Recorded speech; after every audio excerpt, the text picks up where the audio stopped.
Hello everyone, Matt here, welcome to Simply Strength.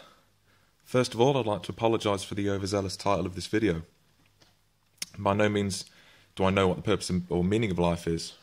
Rather, this video is intended to outline some of my more abstract thoughts on our role in the world and what we should do with the time that we have here.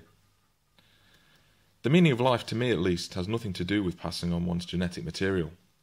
Anybody that knows anything about evolution and genetics is well aware that we, and all other life on this planet, is descended from the very first so-called living organisms that came into existence billions of years ago from simple organic compounds. Therefore, if we are essentially all related, and every life form on this planet is practically a cousin of mine to some degree, why should I care to continue my family name or not? Once I'm dead and gone, it won't matter to me either way. With that said, recent events in my family have highlighted to me just how short life truly is. A number of great aunts and grandparents are close to or above 90 years of age, and frailty is beginning to take hold of them. It really does sneak up on you when you least expect it. One of my great aunts passed away last month, and I doubt it will be too long before another one follows. Regardless of your views on religion, the afterlife, deities and so forth, and I'll discuss this in a separate video, I think we can all agree that our time in this world is extremely limited, at least the time in which we are functioning optimally at our physical and emotional peak. Recently I was shopping alone in my local supermarket. Whenever I shop, I know exactly what I want. I walk around with purpose, avoid the people clogging up the aisles wondering about what brand of biscuits or crisps to get, pay for everything, then leave as fast as possible. But on this day I noticed something, using my newly developed MIGTOW radar. I saw a guy shopping with his wife, I presume, and 2 children. The kids were messing about, running up and down the aisles whilst he and the wife were trying to shop. She paid no real attention to the children, whereas he was trying to do 2 jobs at once.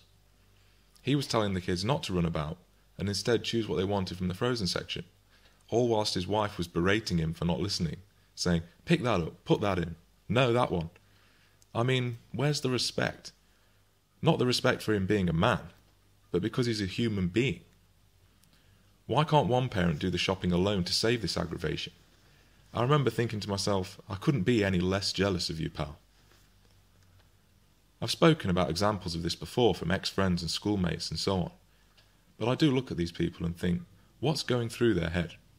Did they ever have dreams or ambitions when they were a kid, i.e. an astronaut, an athlete, musician, scientist, writer, actor, own my own business, and so forth?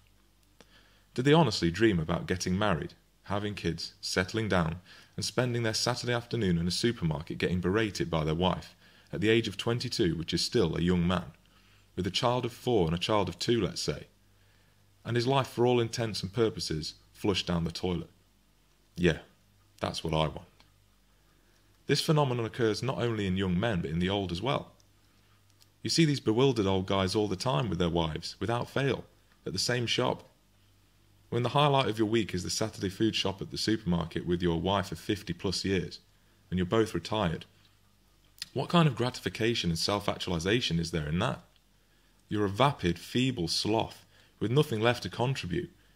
Everything has been drained out. It's like the scene in Starship Troopers when Xander gets his brain sucked out. Frankly, there's more life in one of the rump steaks sitting in the frozen section than the lobotomized, castrated, dumbfounded men shambling about the store. There's no passion, drive or vigour left there. It's gone.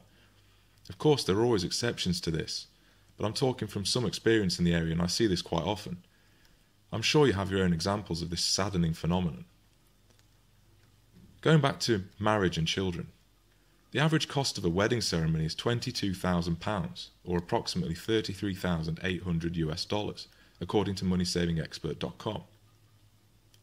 Furthermore, the average cost of raising a child to the age of 21 is £230,000, or approximately $353,338 according to the Centre of Economic and Business Research. To add some perspective to this, a single man could use the money from the wedding as a mortgage deposit on a property. Further, the money he would save by not siring any children could be used to buy a house outright, go on a number of expensive holidays, or buy and maintain a high-level sports car. I'm sure you can think of better ways to spend this eye-watering sum. I think it's safe to say that the whole carry on the family name line has me a bit peeved. I mean, in my case, the family's name is my dad's. We are currently estranged and have been for a few years. He could care less about me, and after all, it's just a name. I judge myself and others by deeds, not a family name. So the meaning of life to me is about pursuing one's passions and intrinsic goals. We are told so often to get married, settle down, get a mortgage, have kids, and these are all extrinsic forces at play. You need to think about the mark you want to leave on the world. At the end of your life, what evidence will there be of your existence beyond your family name? Everyone needs a passion, be it lifting, cooking, science, music, acting, reading, writing, sailing. There really are so many pursuits that one could invest their time and energy in. Perhaps you want to start a business, something you can pour your infectious energy into and really make your own. I advise against putting that passion into organised religion, say, because that's another waste in my opinion, and that is a topic for another video.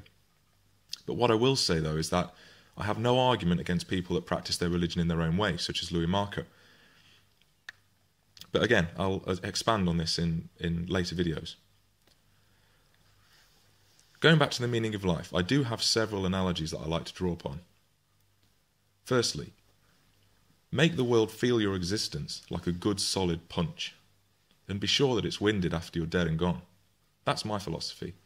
Perhaps the universe doesn't owe us a purpose, and we need to find our own intrinsic reason for living. Again, to paraphrase Christopher Hitchens, you were expelled out of your mother's uterus at a barn door covered with rusty hooks and nail files, and you have to use the intervening time in an intelligent and ironic way without doing anything nasty to your fellow creatures. Find the meaning within, don't look to anything else. We all begin on the ladder of life in different places. That's just the way the game is played. We can either stay put or climb as many rungs as possible before time out, but there's also a few hands trying to pull you down as well. So they're my thoughts on the meaning of life, and again, as with all my videos, do think critically about it. I urge you to challenge my views and really do make up your own mind. I'm just trying to provide some thoughts and discussion here. So I'd love to hear your comments, thoughts and perspective down below. Don't forget to like and subscribe. If you found this video useful and would like to help me continue to make the best videos possible, please do check out my Patreon page. Thank you and take care.